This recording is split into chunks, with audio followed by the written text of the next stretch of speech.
신명기는 모세 오경, 창세기, 출애굽기, 레위기, 민수기, 신명기까지 이어지는 그 이른바 모세 오경의 마지막 책으로서 그 오경의 결론이자 동시에 그 다음부터 이어지는 책들, 이른바 신명기 역사서라고 얘기합니다만, 그 이어지는 그 책의 서론의 역할을 동시에 하는 그런 책으로서 사실상 구약 성서의 뼈대를 이루는 그 정신을 담고 있는 책입니다. 그러니까 굉장히 중요한 책이죠. 이 신명기라는 이 말은 거듭되는 율법이라는 그런 의미를 지니고 있습니다. 이 맥락을 보면은요, 그 출애굽 이후에 40년 동안 광야 생활을 하다가 바로 가나안 복지를 목전에 두고 눈앞에 두고 모세가 백성들에게 설교하는 그런 형식을 취하고 있는데요. 그렇게 돼 있는데, 출애굽기 이후에 계속 반복되는 이 율법을 거듭해서 반복하고 있다는 그런 성격 때문에 이런 이름이 붙어 있습니다. 그러나 반복하는 그 율법의 내용은 단순 반복이 아닙니다. 단순히 되풀이하고 있는 것이 아니고 그 나름의 역사적 상황을 반영을 하고 있습니다. 사실은 줄거리로 보면은 출애굽의 여정으로 되어 있지만 실제로는 북이스라엘이 가장 풍요로웠을 때 기원전 8세기에 불평등이 심화된 그 상황을 이 신명기는 반영을 하고 있고, 더불어서 그로부터 2세기 이후에 유대 국가까지 다 멸망하고 바빌론 포로로 붙잡혀 갔을 때 이 책이 최종 편집됐는데 그 시대 상황을 동시에 이 책은 반영하고 있습니다. 그러니까 단순히 반복한 게 아니라 새롭게 심화된 그 불평등 사회 가운데서 율법의 정신을 다시 재해석하고 있는 그런 성격을 지니고 있습니다. 딱 줄여 얘기하자면은 신명기의 가장 중요한 특징은 한 분이신 하나님에 대한 신실한 믿음, 이른바 유일신 하나님에 대한 신실한 믿음을 강조하는 게 가장 중요한 특징이죠. 그 내용이 무엇보다도 두드러지고, 그리고 그 믿음을 구체화하는 것으로서 출애굽 이래로 계속 강조되어 온 이웃사랑과 사회 정의의 실천을 그 하나님에 대한 섬김과 직결해서 얘기하고 있다는 것이 신명기의 중요한 요체입니다. 오늘 우리가 함께 읽은 이 본문 말씀은 크게 두 가지 부분으로 나뉘어집니다. 앞부분 7장에서 10절 말씀은 장차 가나안 땅에서 누리게 될 그 복을 전망하고 있는 내용입니다. 그리고 뒷부분 11절에서 18절 말씀은 그 복을 누리게 될 때 잊지 말아야 할 교훈을 환기하는 것으로 이렇게 되어 있습니다. 먼저 앞부분 가나안 복지에 대한 전망은 여러분 어떻습니까? 그야말로 환상적입니다. 골짜기와 산에서 물이 흐르고 샘물에서 물이 나와 시냇물이 흐릅니다. 밀과 보리, 포도와 무화과와 석류가 나고 올리브 기름과 꿀이 납니다. 먹을 것이 모자라 결핍을 느껴야 할 필요가 없는 땅입니다. 게다가 철과 구리 등 자원도 풍부해서 풍요로운 삶을 누릴 수 있는 땅입니다. 가나안 복지에 대한 전망은 그렇게 아름답게 그려져 있습니다.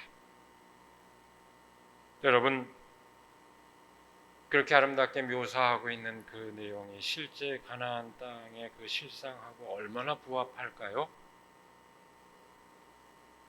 여기서 철과 구리가 넘쳐난다는 것은 사실과 부합하지 않습니다. 그 가나안 지역은 철과 구리가 없습니다. 저 북쪽이나 남쪽에 있지 그런 자원이 풍부하지 않습니다. 그건 좀 그 얘기 말고는 나머지 부분은 터무니없지는 않습니다. 특별히 이스라엘 북부 지역, 예수님의 주요 활동 무대였던 그 갈릴리 호수 주변 지역을 유념할 것 같으면 어느 정도 사실에 부합합니다. 물도 흐르고 풍요로운 그 모습을 볼 수 있습니다. 어떻게 보면은 정확하게 얘기하면 이 절반의 진실이라고 할까요? 그 북쪽 지역을 보면은 어느 정도 사실에 부합합니다. 그러나 이 전망이 단순히 이미 주어져 있는 자연적 조건 그 자체를 사실적으로 묘사하고 있는 것은 아닙니다.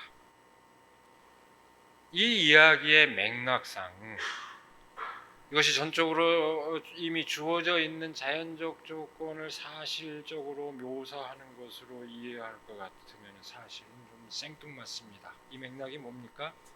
이집트에서 탈출해서 자유민으로서 가나안 복지를 향하는 여정입니다.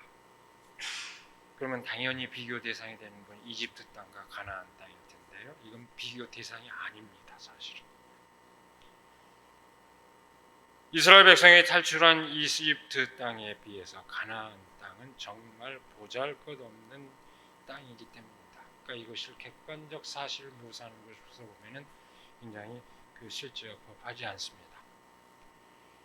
그야말로 넓고 풍요로운 그 나일강 유역에 비해서 가나안 땅은 짜투리 땅에 불과합니다.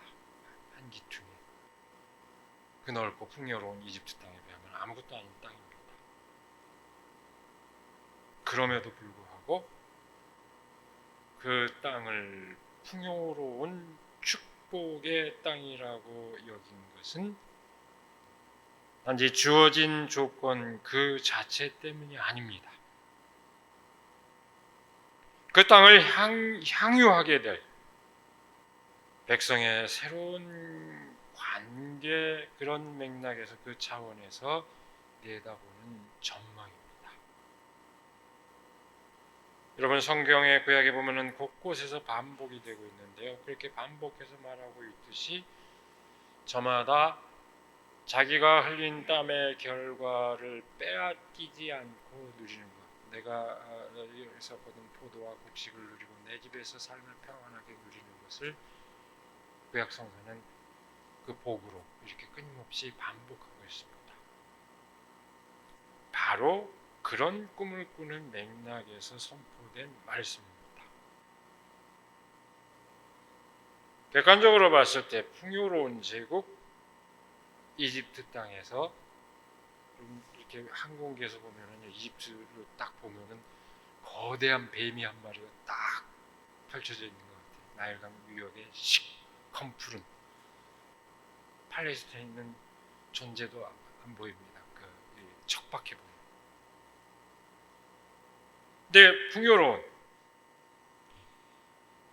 그 사회 안에서 이스라엘 백성은 종으로서 고단한 노동의 결과를 스스로 누릴 수 없었습니다. 종은 자기 노동의 결과를 스스로 누리지 못합니다. 일하는 것 자체도 타의로 일을 해야 되고 그런 삶을 살았습니다. 그야말로 불평등한 사회 안에서 언제나 결핍된 고단한 삶의 연속이었습니다. 반면에 장차 누리게 될 가나안 땅에서의 삶은 그것과는 다르다는 것, 아니 달라야 한다는 것을 오늘 이 말씀을 통해서 선포한 것입니다.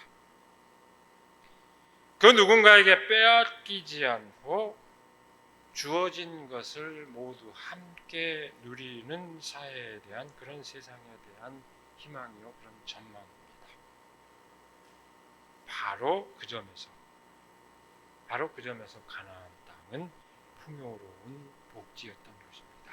그러니까 그 땅이 그저 자연적 조건이 문제가 아니라 그 땅에서 어떤 삶의 관계를 맺고 살아가느냐 하는 것이 중요했고, 그것이 그 땅을 풍요롭게 한다는 그런 희망의 선포인 것입니다. 아무리 풍요로우면 뭐하냐, 너희는 그렇게 억지로 일해야 되고 다 땀 흘려 일한 결과로 빼앗기는 그 삶이 과연 풍요로운 삶이냐? 그렇지 않다. 소출이 적더라도 빼앗기지 않고 함께 누리는 그 삶, 그것이 진짜 풍요로운 삶을 말하는 그런 맥락에서 선포된 것입니다. 바로 그렇게 그 가나안 땅에서 누리게 될 복의 진정한 조건을 후반부 말씀은 전하고 있습니다. 하나님을 잊지 않고 기억하는 것입니다. 아주 단순합니다. 이 얘기는 아까도 얘기했지만 신명기에 아주 두드러진 어법입니다. 배불리 먹고 좋은 집에 살며 소와 양이 번성하고 은과 금이 많아져 재산이 늘지라도 교만에 빠지지 않고 하나님을 기억해야 한다고 선포합니다. 하나님을 기억하고 섬겨야 복을 누린다. 이 말씀은 신명기가 일관되게 강조합니다. 신명기는 여러 가지 복을 내리고 있지만 늘 이 교훈을 어떤 선포를 할 때도 늘 강조를 합니다. 근데 여러분, 이 말씀은 하나님을 기억하고 섬겨야 한다. 이 말씀은 어찌 생각하면 아주 추상적으로 들리기 쉽습니다. 그러나 본문 말씀은 이스라엘 백성의 구체적인 경험 가운데 함께 하신 하나님의 뜻을 기억하라고 합니다. 그것은 아주 이스라엘 백성이 경험한 구체적인 역사적 경험과 관련되어 있습니다. 오늘 본문 말씀에는 그 중요한 몇 가지 경험을 환기합니다. 종살이하던 이집트에서 탈출시켜서 자유를 누리게 해주신 하나님을 기억하라는 것입니다. 종살이에서 벗어나게 해주신 하나님의 그 손길. 그 다음은 어떻게 됩니까? 죽음의 이업이 득실거리고 마실 물조차 없는 광야에서 보호해 주시고 샘물이 솟아나게 해서 살려주신 그 하나님을 기억하는 것입니다. 그 다음에 먹을 것조차 없던 그 땅에서 그 조상들도 알지 못하였던 만나를 내려 굶주림을 해결해 주신 하나님을 기억하라고 합니다. 이렇게 구체적입니다. 진정한 자유를 향한 그 삶의 여정, 매 순간 경험한 놀라운 하나님의 손길을 기억하고 그 뜻에 부합하는 삶을 살라는 이야기입니다. 본문 말씀은 이렇게 선포합니다. 당신들이 마음속으로 이 재물은 내 능력과 내 손의 힘으로 모은 것이라고 생각할 것 같아서 걱정이 됩니다.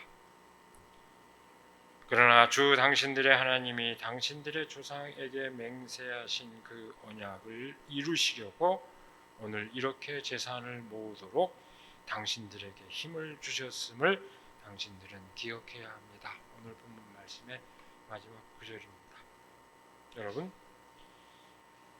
예수 그리스도를 거쳐서 사도 바울에게까지 이어지는 성경의 그 핵심적인 정신이 이 말씀 가운데 담겨 있습니다.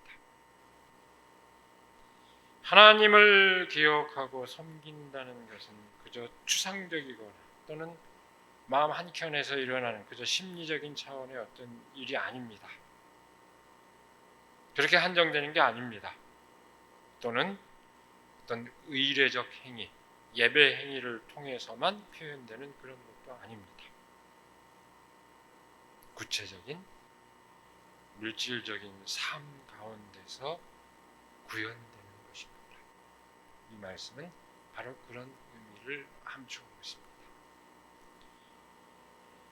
이집트의 종살이에서 이끌어내시어 가나안 복지로 인도하신 하나님을 기억하라는 그 대목은 특별히 만나의 의미를 재해석하고 있습니다. 새삼스럽게 재해석하고 있습니다. 16절 말씀이 이렇게 되어 있습니다. 광야에서는 당신들의 조상도 알지 못하던 만나를 당신들에게 먹이셨습니다. 이것이 다 당신들을 단련시키고 시험하셔서 나중에 당신들이 잘 되게 하려는 것이었습니다. 바로 이 말씀에 이어서 아까 우리가 확인한 17, 18절 그 결과가 이어집니다. 그런데 이 말씀은 우리가 오늘 미처 읽진 않았습니다만 그 앞에서 3절에서 더욱더 구체적으로 선포되어 있습니다. 주님께서 당신들을 낮추시고 굶기시다가 당신들도 알지 못하고 당신들의 조상도 알지 못하는 만나를 먹이셨는데 이것은 사람이 먹는 것으로만 사는 것이 아니라 주님의 입에서 나오는 모든 말씀으로 산다는 것을 당신들에게 알려주시려는 것이었습니다. 여기 중요한 의미가 담겨 있습니다. 만나가 그저 배고픔을 해결해주는 단순한 음식이 아니라 음식입니다. 분명히 그 음식이긴 하되 단순히 배고픔을 충족시켜주는 그 단순한 음식이 아니라 하나님의 말씀에 비밀을 담고 있다는 것을 뜻합니다. 여러분, 예수님께서 광야에서 시험을 받았을 때 악마가 사탄이 그 시험을 했죠. 돌을 빵으로 만들려고 했을 때 예수님께서 한 그 응답이 뭡니까? 사람이 빵으로만 살 것이 아니라 하나님의 입에서 나오는 말씀으로 살 것이다 이렇습니다. 그 말씀이 바로 이 신명기 8장 3절 말씀입니다. 이 말씀으로 예수님은 응수를 했습니다. 바로 신명기의 이 말씀을 그 환기한 것인데요. 흥미로운 점은 여기에 이렇게 되어 있습니다. 이스라엘 백성들도 모르고 그 조상도 모르던 만나. 여러분들도 모르고 여러분 조상들도 알지 못했던 만나라고 표현을 하고 있습니다. 이게 무슨 의미일까요? 일상적으로 평범하게 대하는 음식이 아니라는 겁니다. 그런 거면 다 압니다. 여러분들도 알고 조상들도 압니다. 그런 게 아니고 이건 굉장히 낯선 것이다. 일상적인 그런 식품이 아니라 그 자체가 단지 먹을거리 그 자체를 넘어선 오묘한 진실을 함축하고 있다는 것을 말합니다. 바로 그런 의미에서 그것은 그 만나는 단순한 먹거리를 넘어서서 말씀으로서 의미를 지니고 있는 것입니다. 하나님 입에서 나오는 말씀으로서 의미를 지니고 있습니다. 그 의미가 뭘까요? 말씀으로서 그 의미는 만나가 내려지고 그것을 누리는 과정을 전하는 이야기, 출애굽기 16장에 나와 있습니다. 그 이야기 가운데 그 말씀의 의미가 담겨 있습니다.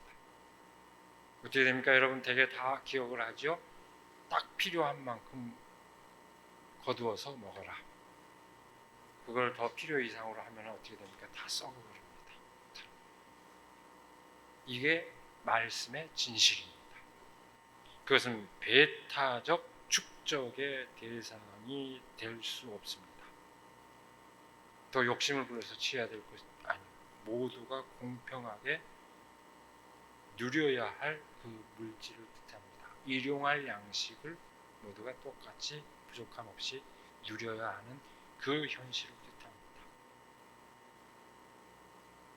그렇게 물질을 나누는 삶, 그 만나를 나누는 삶이 곧 하나님의 말씀을 구현하는 뜻이라는 것입니다. 그것이 말씀의 의미입니다. 여러분, 오병이어의 기적, 이 함축하는 뜻도 마찬가지입니다. 우리의 육체적이고 물질적인 삶과 무관한 어떤 것이 아니라 그 삶에서 구현되는 말씀의 진실입니다. 어린아이가 물고기가 떡을 내놨을 때 배불림이 없는 그 놀라운 사건, 같은 의미를 지닌 것입니다. 여러분, 오늘이 마침 세계 성만찬 주일, 온 세계가 성만찬, 교회가 성만찬을 함께 나누면서 그 의미를 새기는 주일인데, 아직도 코로나 여파 때문에 아직도 우리가 그 성만찬을 복원하지 못했습니다만, 성경에 보면은 왜 그렇게 먹는 이야기가 의미심장하게 자주 등장할까요? 아주 많이 등장합니다. 구약에서부터 신약에 이르기까지 먹는 얘기가 자주 등장합니다.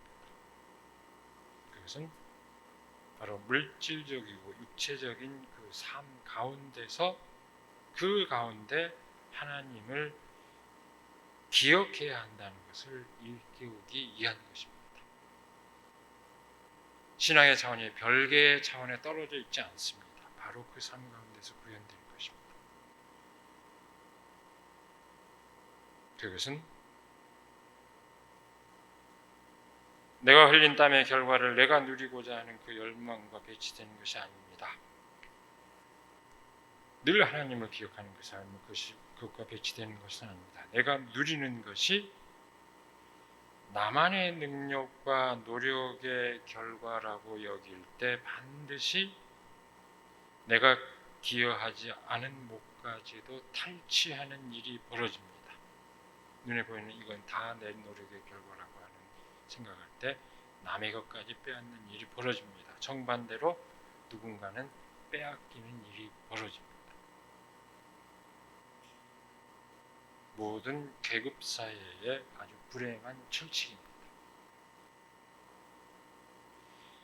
이스라엘 백성이 이집트에서 신물나게 경험한 일입니다. 반면에 지금 내가 눈앞에서 누리고 있는 것이 나만의 능력과 노력의 결과가 아니라 근원적으로 하나님의 은혜 덕분인 것으로 여길 때 배타적인 독점은 일어날 수 없습니다. 배타적인 어떤 사적 소유라는 것은 있을 수 없습니다. 모두의 진정한 삶을 위해서 함께 나누는 것이 당연합니다. 마땅합니다.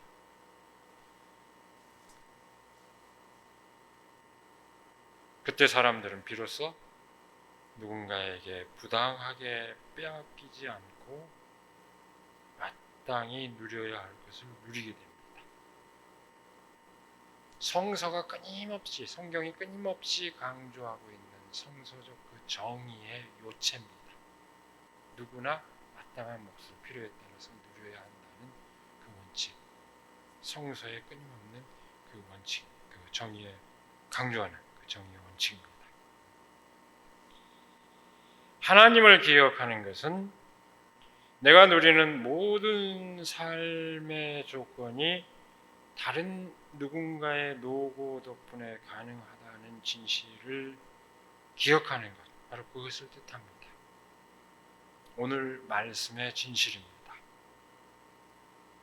가장 연약한 이들과 함께하고 심지어는 그들과 동일하신, 같아지신 예수 그리스도의 삶, 그리고 그리스도 안에서는 유대인도 이방인도 종도 자유인도 남자도 여자도 없다는 그 사도 바울의 가르침 역시 그 진실을 일깨워줍니다. 그 어떤 능력과 자격과 업적에 의해서 사람이 구별되지 않는다는 얘기입니다. 이런 성서의 일관된 그 가르침은 인간은 그러니까 아무 할 일이 없다, 그것을 일깨워주는 것이 아닙니다. 그것이 아니라 인간과 인간 사이에서, 그리고 인간과 모든 피조물 사이에서 그 관계가 하나님을 기억하는, 그것을 가능하게 하는 근원적인 그 존재로서 하나님을 기억하는 가운데 완전히 새롭게 짜여야 한다는 것을 뜻합니다. 여러분, 오늘 이 말씀의 진실은 사회 전체적으로 물질적인 풍요를 이뤘지만 불평등과 차별이 날로 심화되어 가고 있는 우리 사회의 현실, 세계적으로 경제 대국의 반열에 올랐다고 하지만 세계적으로 가장 사람들이 느끼는 그 행복의 체감도는 가장 낮은 사회, 그 현실에서 더더욱 절실하게 다가오는 말씀입니다. 지금 우리 사회는 아주 그야말로 과도한, 지나친 능력주의에 몰입되어 있습니다. 정부가 말하는 공정과 상식이 얼마나 허무맹랑한 것인지 점차 분명해지고 있습니다. 공정은 정의와 상관이 없고, 공정 자체가 꼭 그런 건 아닙니다만 우리 사회에서 쓰는 공정의 의미가 뭡니까? 공정한 경쟁, 이걸 얘기할 때만 강조되지, 공정의 의미는 사실은 정의로운 결과를 얻기 위해서 어떻게 그 과정, 절차에서 이루어지는 것인데, 정의에 대한 생각은 없고 오로지 공정한 경쟁을 얘기할 때만 강조됩니다. 정의하고 상관없는 공정, 시험 잘 보는 게 공정한 거에 되겠죠. 기가 막힐 것입니다. 그리고 상식은 다른 의견을 몰상식으로 모으는 도구마에 불과하다는 것이 점점 분명해지고 있습니다. 시장의 법칙을 전면에 내세운 능력주의와 경쟁주의 밖에는 모두 몰상식으로 모으는 어처구니 없는 상식이 지배하는 사회로 전락하고 있습니다. 사회적 대화를 해야 되는 기구의 자리에 사회적 약자들, 노동자를 폄훼하고 엉뚱한 발언을 하고 하는 싸움 붙이는 사람, 싸움꾼을 노사정위원회 자리에, 위원장 자리에 앉혀놓는 이런 말도 안 되는, 이게 선전포고에 가깝죠. 어처구니 없는 현실입니다. 그야말로 어처구니 없는 상식이 지배하는 사회로 우리는 사회는 전락하고 있습니다. 교회마저 물질적 축복을 강조할 뿐 하나님의 정의는 외면하고 있습니다. 교회가 늘 말씀을 강조하는 듯이 보이지만 사실은 저마다의 욕망을 포장하는 것에 지나지 않습니다. 종살이로부터 해방시키고 진정한 자유를 누리도록 이끄시는 하나님을 기억하는 일은 뒷전으로 밀렸습니다. 그저 복받는 일에만 혈안이 되어 있습니다. 그래서 기독교인들이 더 악착 같습니다. 평화롭게 어떻게 살 것인가, 어떻게 정의롭게 살 것인가 하는 것보다 더 자기 몫을 챙기는데 더 악착 같습니다. 여러분, 우리가 진정으로 하나님의 그 말씀의 진실을 깨닫고 그 뜻을 이루기를 바랍니다. 우리의 교회가 그 뜻을 이루는데 헌신을 다하기를 시간에 간절히 기원합니다. 기도하겠습니다. 우리에게 복된 날을 허락하여 주시고 또 말씀의 진실을 다시 새기게 하여 주시는 그 은혜를 감사드립니다. 우리가 살아가는 그 삶의 모든 과정이 언제나 하나님의 그 근원적인 은혜로부터 가능하며 또한 그 안에 많은 사람들의 노고와 수고의 결과로 가능하다는 진실을 늘 새기게 하여 주시고 마땅히 그 뜻에 부합하는 삶을 살아갈 수 있도록 하나님 함께하여 주시옵소서. 나만의 능력과 나만의 노력의 결과가 아니라 이미 하나님께서 주신 그 조건 가운데서 모두가 함께 누리는 그 삶을 늘 기억하고 그것을 마땅히 당연히 여기는 그런 세상을 이루기 위해서 우리가 함께 애쓸 수 있도록 인도하여 주시옵소서. 우리 주 예수 그리스도 이름으로 기도드리옵나이다.